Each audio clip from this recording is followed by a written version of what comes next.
कि भगवान गणेश जी का जो स्वरूप है, शिव महापुराण कह रही है जो गणेश जी का स्वरूप है, वो स्वरूप किस ओर होना चाहिए। बहुत ध्यान से सुनिएगा, हमारा कथा न छूटे आप। घर के दरवाजे पर अगर हम गणेश जी की मूर्ति, गणेश जी का फोटो, गणेश जी का टाइल्स बाहर की ओर लगा रहे हैं, तो जाते समय गणेश जी का जो पृष्ठभाग है, पीठ है, वो पीछे कीजिए। एक शिव महापुराण में आपको पहले एक प्रसंग सुनाया है, सभी लोगों को ज्ञात होगा कि भगवान के सम्मुख में धर्म है और भगवान के पीछे अधर्म का निवास। महाराज,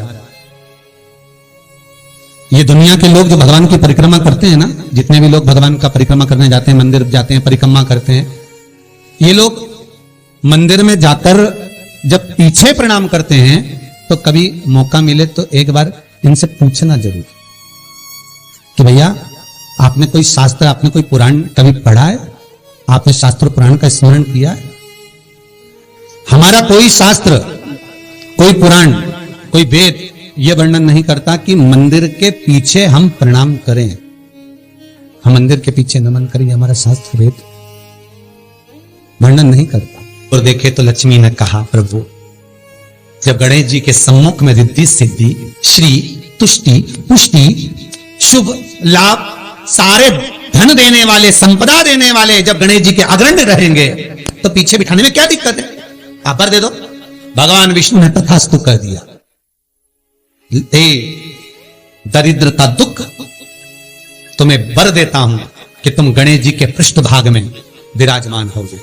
इसलिए निवेदन है, मंदिर में नहीं, घर के अंदर, घर में जहां सबसे आगे फ्रंट में गणेश जी की टाइल्स, गणेश जी की मूर्ति, गणेश जी का फोटो प्रथम भाग में बिल्कुल बाहर फ्रंट में घर के दरवाजे के नहीं लगाने। क्यों? जब जाओगे तो पृष्ठभाग गणेश जी का तुम्हारे जाते समय पड़ेगा। जीवन में दुख, तकलीफ, कष्ट आते ही रहेंगे। जीवन में कभी भी आप करोगे बहुत कुछ, फैक्ट्रियां भी खोल सकते हो, दुकान भी खोल सकते हो, कार्य भी बड़ा कर सकते हो, पर सफलता नहीं मिल सकती, सफलता नहीं। और यदि आपके घर में पहले से टाइल्स लगी है, मूर्ति लगी है गणेश जी की, हटा नहीं सकते, तो निवेदन है, एक फोटो गणेश जी का जब बाहर निकलो तो अपने, जब उधर फोटो लगाए तो एक फोटो बाहर जाते समय अंदर की ओर मुख करके लगा दीजिए। उससे वो दोष समाप्त हो जाता है। महाराज, वो दोष समाप्त। गणेश जी अगर लेकर आ रहे हैं तो बैठी हुई मूर्ति लेकर आए, और गणेश जी लाए, मना नहीं है। गणेश जी जब लेकर आए तो घर में बिठाने के लिए ला रहे हैं तो राइट सूंड का गणेश लेकर आए, सीधी हाथ का। आपका सीधा हाथ देख लेना, उसी के हिसाब से गणेश जी को अपनी ओर रखकर, या गणेश जी का सीधा हस्त कमल देख लेना। आपका तो उल्टा मान्य होगा जब आप देखेंगे तो गणेश जी का जो सीधा हस्त कमल हो, उस साइड अगर गणेश जी की सूंड है तो वो सूंड का गणेश घर के अंदर विराजमान हो। उल्टी सूंड का गणेश, लेफ्ट सूंड का गणेश, ये गणेश व्यापार, व्यवसाय, फैक्ट्री, दुकान, बिजनेस, ऑफिस जगह पर विराजमान हो।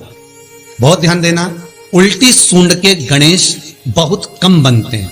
क्यों कम बनते हैं? इसका शास्त्रीय प्रमाण है। कभी किसी मूर्तिकार के पास जाना और मूर्तिकार के पास जाकर पूछना, भैया तुम उल्टी सूंड का गणेश क्यों नहीं बनाते? जितने भी बनते सीधी सूंड के बनते। कभी पूछना उससे, वो बताएगा कि उल्टी सूंड के अगर गणेश जी बनाए, 50 गणेश जी अगर उल्टी सूंड के बनाए हैं तो उसमें से कम 30 गणेश जी अपने आप टूट जाते हैं या बिगड़ जाते हैं। ये शास्त्र रीति है। उल्टी सूंड का गणेश बहुत कम पक पाता है या मिट्टी का बन पाता। और यदि आपने अपने हाथों से भी उल्टी सूंड का गणेश मिट्टी का बनाया तो 10 दिन पूजन करोगे, 10 दिन के अंदर वो मूर्ति, वो सूंड, वो गणेश जी चटक जाएंगे। उल्टी सूंड का गणेश टिकता ही नहीं है, वो बीच में से खंडित हो ही जाए।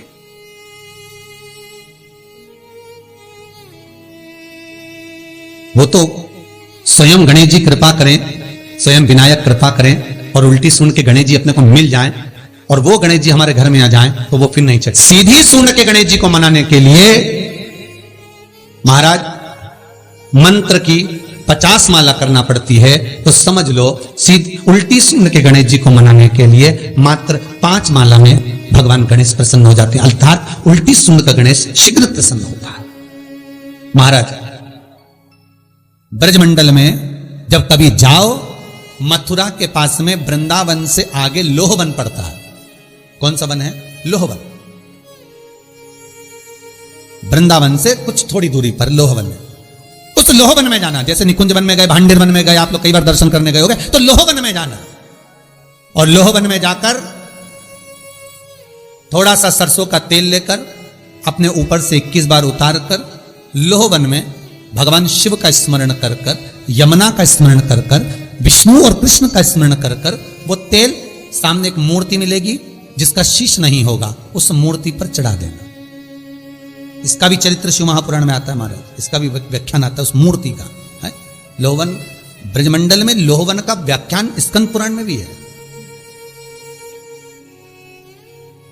आप मेहनत कर रहे हो, फल नहीं मिल रहा, आप दुकान खोल रहे हो, चल नहीं रही है, आपका चित्तवृत्ति, आपके जीवन में सफलता आ ही नहीं रही, तो कहीं मत जाइए। आपके जीवन में 25 बार अंगूठी बदल के देख लिया, कभी पुखराज पहन लेते, कभी मोती पहन लेते, कभी नीलम पहन लेते, कभी कोई महाराज ने कहा तो ये कर लिया, कभी कोई महाराज बोला तो ये कर लिया, फल नहीं मिले, कहीं मत जाओ, कुछ मत पहनो, उसकी शरण में जाओ, उसकी शरण। लोहवन पहुंच जाओ, वृंदावन से 4-5 किलोमीटर की दूरी। रिक्शे वाले से बोलो कि वो लेके जाएगा, 5 रुपए लेता है। लोहवन जाओ, वहां विनय करो, 10-15 मिनट बैठ लो, भजन करो, यमुना जी का स्तमन करो, शिव का नाम जाप करो, शंकर का भजन करो, और वो सरसों का तेल 21 बार स्वयं उतारो, स्वयं चढ़ा दो, आओ वापिस। उसके बाद तुम किसी कार्य को करोगे तो सफलता जल्दी मिलेगी, काम अटकेंगे नहीं, काम सफल। यमुना के घाट पर शिव आराधना का फल भी 1000 लाखों गुना है, लाखों गुना। बहुत ध्यान देना, स्वप्न 2 तरह का होता है। एक स्वप्न में अगर आप बहुत खिलखिलाकर हंस रहे